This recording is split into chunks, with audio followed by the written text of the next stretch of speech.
സംവരണ സീറ്റിൽ നിന്നും മത്സരിച്ച് ജയിക്കുന്ന ജനപ്രതിനിധി പട്ടികജാതി വിഭാഗങ്ങൾക്ക് നൽകുന്ന വാഗ്ദാനം പോലും പാലിക്കാത്ത സാഹചര്യം വന്നതോടെയാണ് ഇത്തരത്തിൽ സമരവുമായി മുന്നോട്ട് വരേണ്ട സ്ഥിതി ഉണ്ടായതെന്ന് കേരള ചേരമൻ സംഘം സംസ്ഥാന general secretary IR Sadanandan Vaikom MLAയുടെ വാഗ്ദാന ലംഘനത്തിൽ പ്രതിഷേധിച്ചുകൊണ്ടും ചെമ്മനത്തുകര IHDP പട്ടികവർഗ കോളനി നിവാസികളുടെ കോളനി ഭൂമിയുടെ പട്ടയം ഉടൻ നൽകണമെന്ന് ആവശ്യപ്പെട്ടുകൊണ്ടും ആദിവാസി ഭൂ അവകാശ സംരക്ഷണ സമിതിയുടെ നേതൃത്വത്തിൽ നടത്തിയ MLA ഓഫീസ് മാർച്ച് ഉദ്ഘാടനം ചെയ്ത് സംസാരിക്കുകയായിരുന്നു അദ്ദേഹം.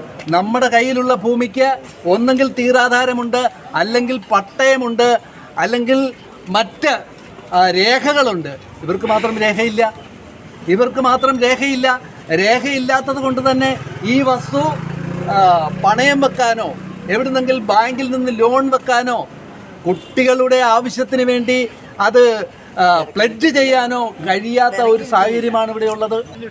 സമിതി എക്സിക്യൂട്ടീവ് അംഗം PK അപ്പു കാപ്പിൽ അധ്യക്ഷത വഹിച്ചു. നേതാക്കളായ Thilakamma Premkumar, CM Dasappan, advocate Sunil Karani, Kunjuvan Pulickal, Somasundaran, K Krishnankutty തുടങ്ങിയവർ സംസാരിച്ചു. വൈക്കം താലൂക്ക് ഓഫീസിന് മുന്നിലെ അനിശ്ചിതകാല സത്യാഗ്രഹ പന്തലിൽ നിന്നും ആരംഭിച്ച മാർച്ചിൽ കോളനിയിലെ കുടുംബങ്ങളും സമരസമിതി ഭാരവാഹികളും അടക്കം നിരവധി പേർ പങ്കെടുത്തു. MLA ഓഫീസിന് സമീപം പോലീസ് മാർച്ച് തടഞ്ഞു. തുടർന്ന് പ്രവർത്തകർ റോഡിൽ ഇരുന്ന് പ്രതിഷേധിച്ചു. Enlight news, Vaikom.